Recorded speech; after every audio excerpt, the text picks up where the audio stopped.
Dawn stabs an ice pick into the stone. I'm the new servant, still smelling of straw, and I have exactly 3 jobs to survive the morning.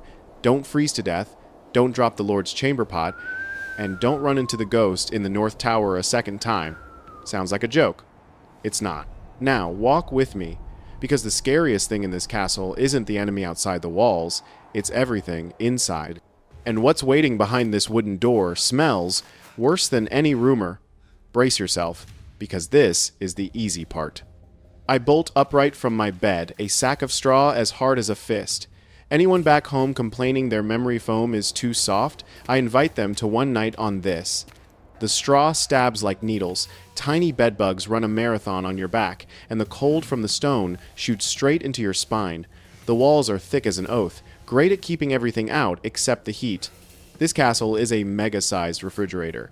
I sleep in yesterday's clothes, not out of laziness, but because I want to wake up looking like a person, not a popsicle. An alarm clock? We have one.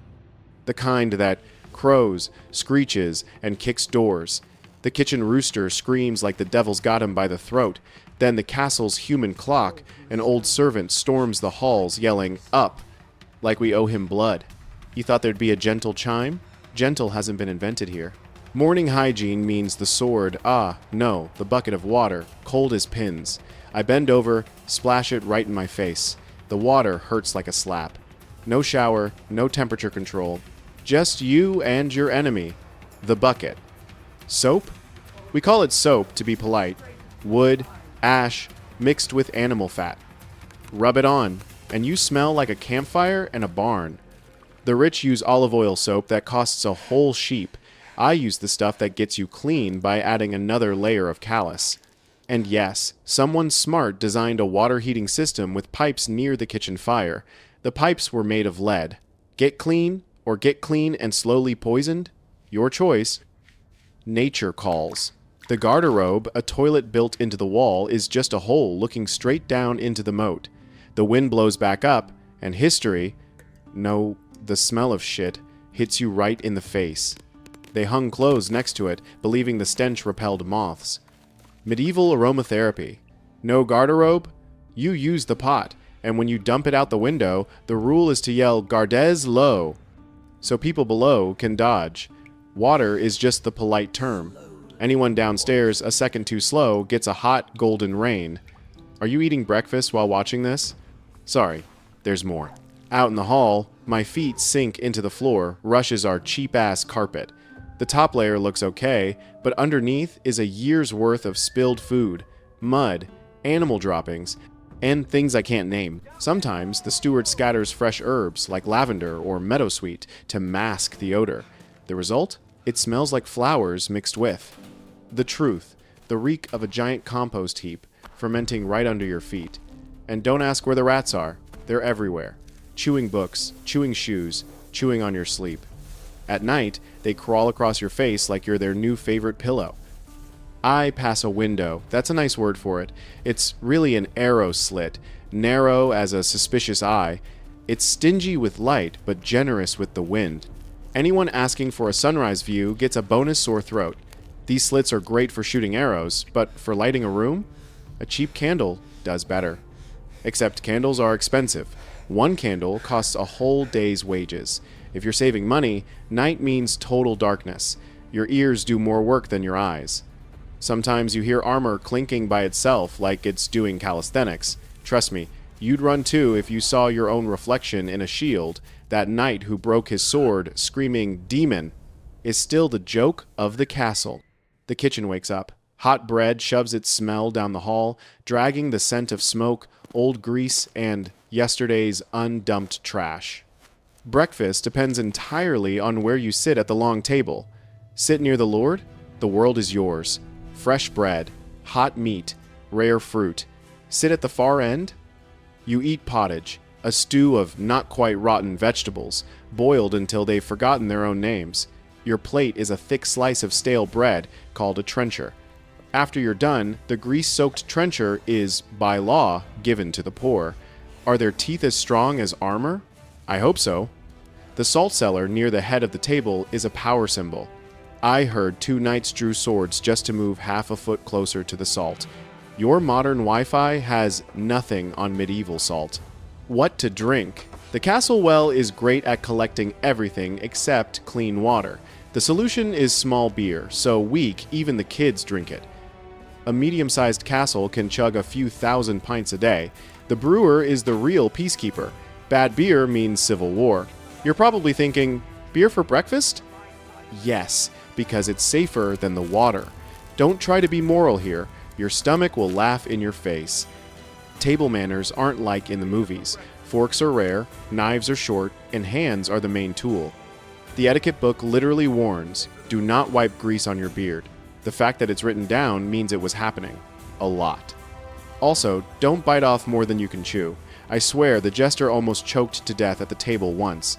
The whole hall laughed, then kept eating. Civilization isn't always polite, but it knows how to move on. Training begins. The base of the wall is 2 men thick, cold as a rejection. Archers practice shooting through the narrow slits, threading a needle with an arrow, while the wind knocks it sideways and your frozen hand refuses to obey. Guards run the spiral stairs, where every step is deliberately uneven. If you know the stairs, you fly. If you're an intruder, you trip. If you're right-handed, going up is an advantage. If you're attacking from below, you learn about unfair faster than your multiplication tables. Above the gate are murder holes. Cute little holes for dropping gifts. Rocks, lime, hot sand. Sometimes, a beehive. Don't laugh. Bees are Mother Nature's special forces. You stand under that for fun and see what happens. The drawbridge groans. The heavy chains roar. The operator has one job. Don't screw up. Raise it too early. Your own men are trapped outside. Lower it too late. The enemy brings his whole family in. I heard a cow got trapped midway once. The cow lived. Morale almost didn't. The moat? You think it's just water? Think again. Remember the waste from the garderobe? It all ends up down there, festering into the most disgusting defensive soup in history. Some moats flood in a flash. 1 minute it's dry land. The next, you're swimming. Watching attackers charge in and realize their feet have vanished is an unforgettable experience. In the stores, the steward takes inventory. Arrows, rocks, barrels of salted fish. Some lists even include morale items, juggling balls, dice, a loot. Under siege, it's not just bread that keeps you sane. And don't think the kids are useless. They run water, carry messages, retrieve arrows, and play pretend siege with rotten vegetables. If you're a parent, don't stop your kid from throwing food. Here, it's combat practice.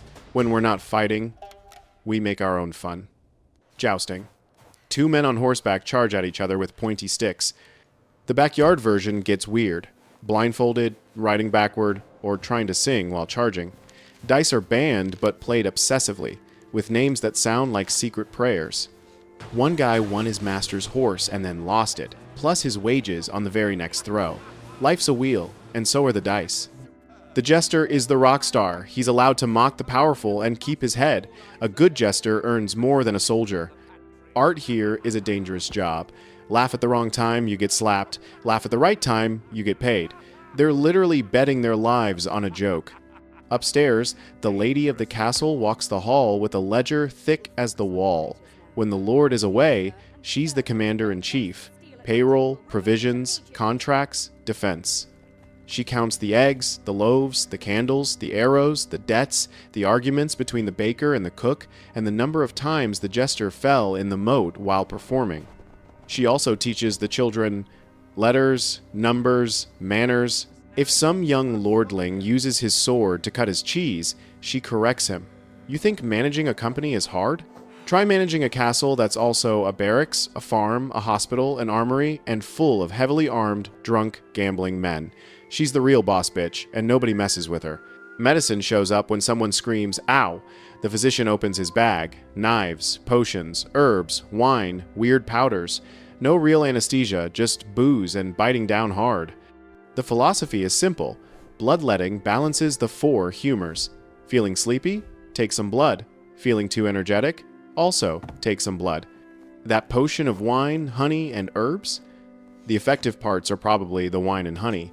And the skull powder, unicorn horn, and dragon's blood? More like bone meal, animal tusks, and lizard skins.